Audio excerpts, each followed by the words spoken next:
The signs of the times. How do we read the signs of the times? Vatican II talked about that famously.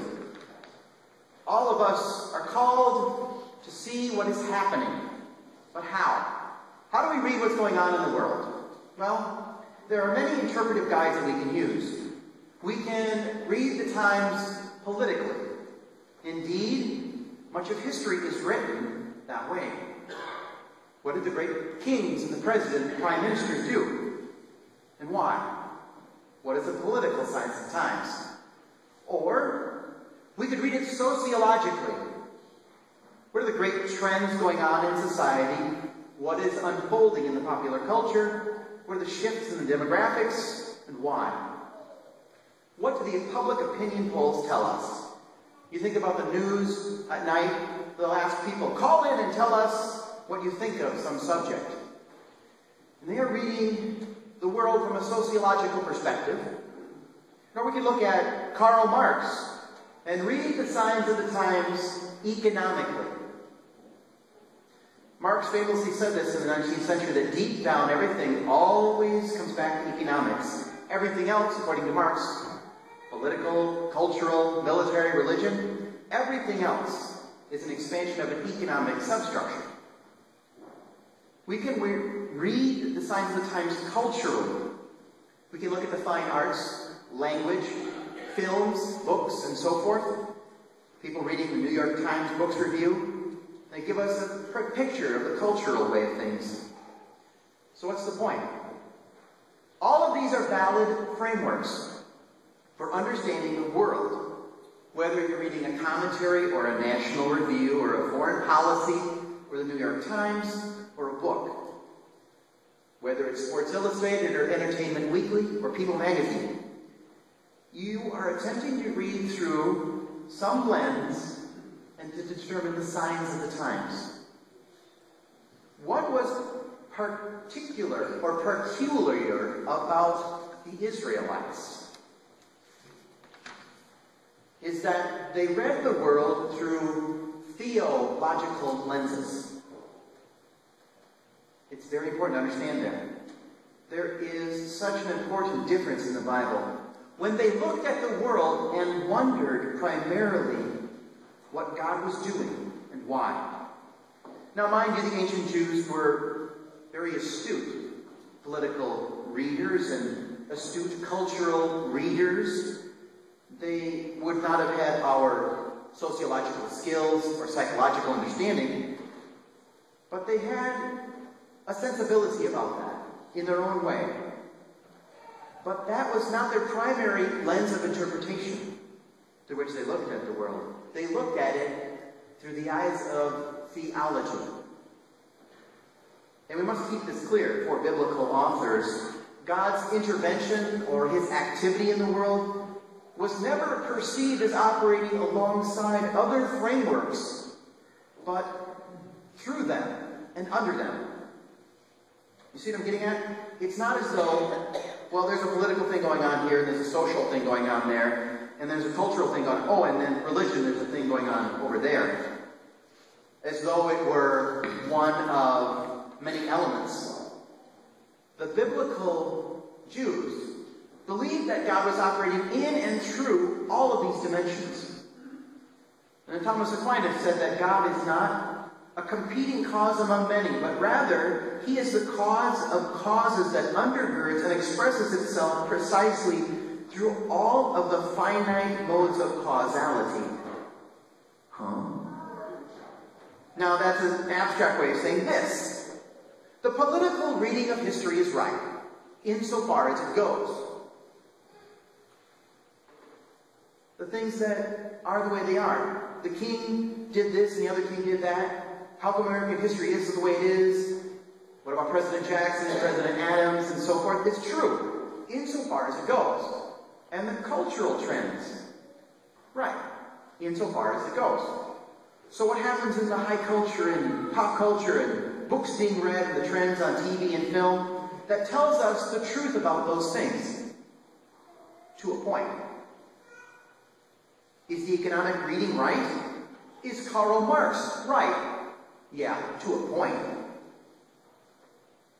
We can read through the economic lens. And a lot of people right now are really looking through the economic lens because of the economic downturn, and they're looking at the way the economics are playing out. And, everybody is kind of curious about the Dow Jones Industrial Average. I check it out of curiosity to see what's going on. And it can tell us a lot about what's going on. And that's fine, so far as it goes. But listen, the deepest and truest reading is the theological reading. What seeks after the divine cause and purpose working under and through all of these other things. Now, touching a little bit on philosophy, modernity, the time in which we're now in, has conditioned us with a deist view of God, whereby God is thought of as a distant object, vaguely related to the world.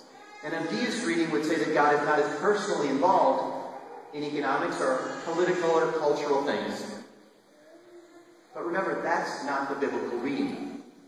For the biblical author, God acts in and through all of the ordinary events, the dynamics of the world. God is the actor in history in a non-invasive and non-interruptive way. He uses people and events as his instruments. So why am I talking about all this? Because the first reading that we have today, I'm going to grab your missalettes as I'm going to point to some of these things in the first reading. The first reading is from the second book of Chronicles. It's a book that we almost never read from in the liturgy. But it lays out very clearly, very admirably, the basic contours of the fundamental patterns that governs God's involvement in this world. So what do we see in this reading?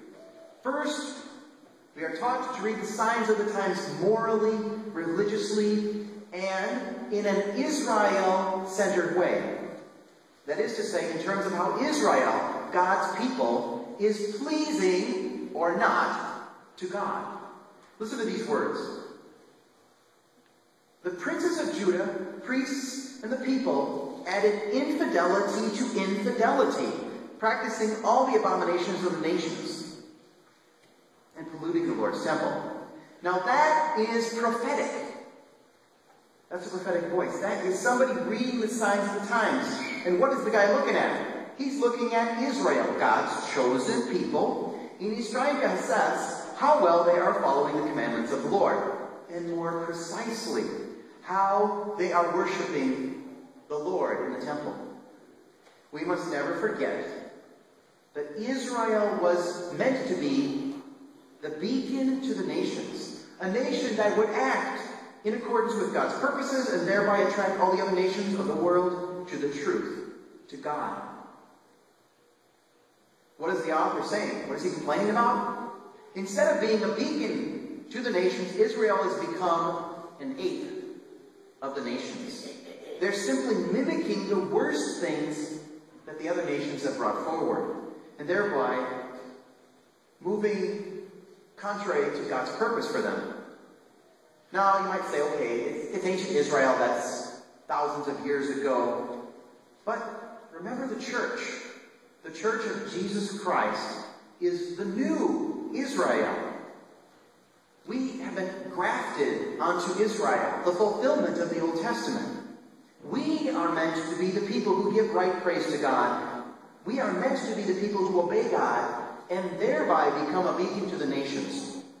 We are being taught something of great importance here.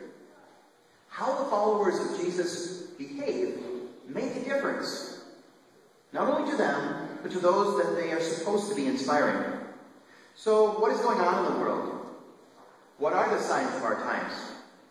If we read moral, religious, and church-centered way, we look at how the church is doing. Not primarily political considerations, but they can be in the mix. Not primarily cultural, they can be in the mix. We're looking at the church and how she is responding to the will of God. Now back to the reading. 2 Chronicles. We hear that God is displeased with the situation, but this instinct is, as always, to send a rescue operation. God is trying to rescue them. He said, listen again. Early and often did the Lord the God of their fathers, sent his messengers to them. I wonder whether the most important thing we can be doing is looking for those messengers today. You know what I'm saying? Ancient Israel was being sent messenger after messenger, trying to get it back on track, to get it back online, to read the signs of the times, meant to be attentive to these spokespersons of God. Well, the same is true for us today. The new Israel, the church. Who are the people being sent to us now? Who are the people being sent to draw us back online? Who are the messengers right now? Who are the prophets right now? Think about how much time is spent fussing over political figures, pop stars, singers, and actors. Nothing wrong with that in and of itself, but should be attending above all to the great messengers that God is sending. Who are we? Who are they? Who are those messengers? Can we name them? More importantly, are we listening to them? That's the aha moment. That is the way to read the signs of the times. Then we hear, despite all these prophets and messengers, people did not listen. And God's anger flared out and allowed the enemies of Israel to invade and destroy the land. It's pretty blunt, pretty straightforward. As we read Israel's history and saw that Israel was overwhelmed by its enemies, they saw it as an expression of God's anger. Now, we don't want to read God's anger in emotional terms. We want to understand it as more of God's passion for right worship, God's passion to cleanse and set things right. Sometimes he sends a cleansing operation as he uses the enemies of Israel. You know, I can't help but think about the Health and Human Services mandate on forcing contraception and abortifacients down our throat as this kind of thing. God is allowing the enemy of the church to attack. But yet, that attack is going to bring about cleansing. And that is going to bring about unity. Precisely through that persecution. Now, we can read it any way we want. Politically, sociologically, culturally. But when you read it theologically, and I really think we need to read it according to that vision. Then finally, in God's own good time, he will use the political means to bring Israel back. First, he persecuted him through their enemies. Then, he raised up a Persian king to do his work. A foreign nation. And yet they served God's purpose by bringing Israel back to Jerusalem. And so the question I have for you, can we read the signs of the times? Who is God raising up right now? How are the affairs of the world, politically, economically, culturally, affecting the church right now? What do you see as you squint at the world through the lens of theology? Who is God raising up right now to guide the church? And the most important question, are we listening to them?